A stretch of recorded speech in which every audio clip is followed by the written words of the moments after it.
Bonjour mes amis, vous savez que le 5 octobre prochain, il y aura une élection partielle dans le comté de Jean Talon. C'est une élection qui intéresse tout le monde au Québec. Moi aujourd'hui, je voudrais vous parler d'une candidature dans ce comté dont on ne parle peu, et pourtant c'est un grand personnage au Québec, c'est Martine Ouellette, qui est chef de Climat Québec, mais qui se présente dans le comté de Jean Talon. Je crois que l'Assemblée nationale a besoin d'une femme de ce calibre. Martine Ouellette, incidemment, ce que vous voyez à gauche, ce n'est pas le tramway de Québec, dont je parlerai dans quelques instants. Je reviens à Martine Ouellette. C'est une femme exceptionnelle, d'une intelligence rare, pour ne pas dire que c'est une surdouée, parce qu'elle ne voudrait pas que je vous dise ce secret. Martine est une ingénieure mécanique, donc en mesure de tout nous dire sur les moyens de transport collectif. Martine est diplômée également des hautes études commerciales. Elle a ce qu'on appelle un MBA. Donc, c'est l'administration des affaires publiques. Martine Ouellette a travaillé à Hydro-Québec pendant plus d'une décennie où elle a administré, géré des projets de plusieurs milliards de dollars avec des équipes multidisciplinaires. C'est une femme absolument remarquable quant à ses qualités, et aussi, elle a été ministre des Ressources naturelles dans le gouvernement de Pauline Marois. Je crois, avec respect pour les autres candidats, que c'est certainement la plus qualifiée.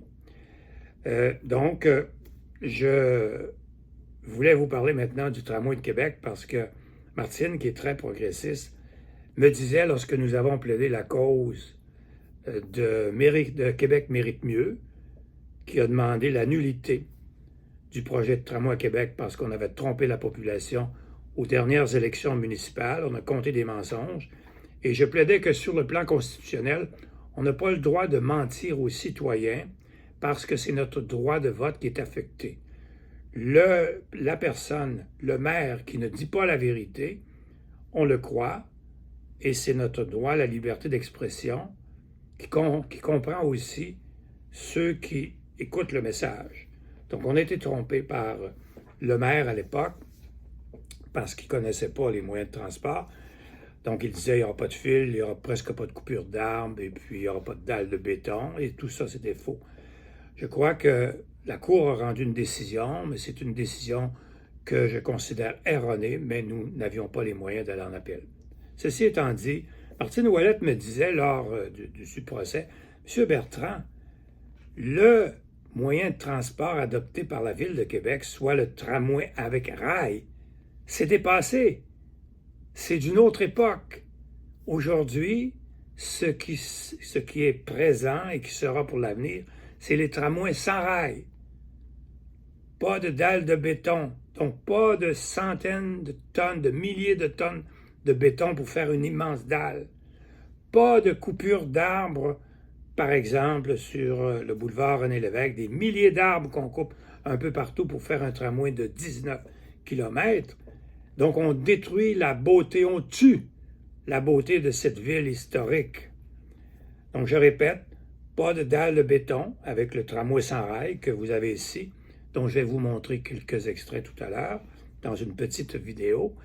Un tramway sans rail, pas de dalles de béton, pas de coupure d'arbres ou quelques-uns seulement, pas de fils qui détruisent la beauté de la ville, pas de pollution sonore, etc., etc. Bref, ce que Martine Ouellette me dit, c'est un tramway sans rail, Maître Bertrand, c'est l'intermédiaire entre un autobus et un tramway. C'est le meilleur des deux mondes. Mais l'avantage, c'est que ça coûte 3 à 4 fois moins cher. Alors, je lui ai dit, mais est-ce que ça se fait ailleurs dans le monde? Elle m'a dit oui, déjà au Japon, pas au Japon, pardon. En Chine, ça existe, ça fonctionne depuis plusieurs années. Et c'est rendu en Amérique du Sud, et c'est rendu en Europe. Donc, je vous montre ce petit extrait de ce qui existe en Chine. Alors, vous allez voir dans quelques instants le tramway. Vous voyez qu'il se déplace. Vous voyez on nous indique par la démonstration qu'il n'y a pas de rail, évidemment. Maintenant, ce qui est fantastique, c'est que si dans quelques années, il n'y a plus de demande, par exemple, pour le tracé actuel, bien, avec un tramway sans rail, c'est facile de changer la direction. C'est facile de changer le boulevard où circulera le tramway sans rail. Tandis qu'avec un tramway comme celui proposé par la Ville de Québec, un tramway avec rail, vous êtes pénalisé pour 50, 60 ans, c'est terminé.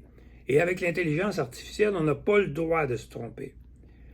Et j'en ai parlé tout à l'heure, les coûts dans 2022, quand on a plaidé devant la Cour, le tramway, les coûts étaient environ 3 milliards 300 millions pour le tramway de la Ville de Québec.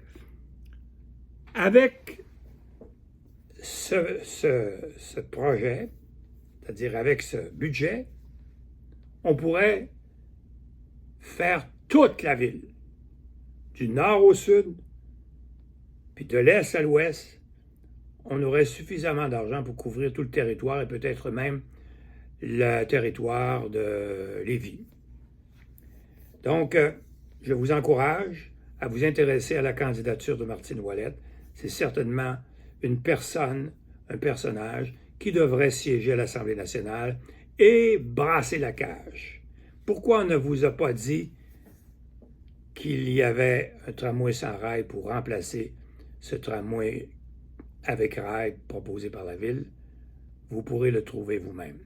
Maintenant, en terminant, vous allez sur Google et vous pitonnez là, tramway sans rail et vous trouverez tout ce que vous avez besoin de savoir sur ce moyen de transport collectif. Alors, bonne chance, et puis bonne chance à Martine. Et si j'étais dans le comté de Jean Talon, c'est sans hésitation que je voterai pour elle, puis je travaillerai fort pour qu'elle ait sa place à l'Assemblée nationale. Merci et à bientôt.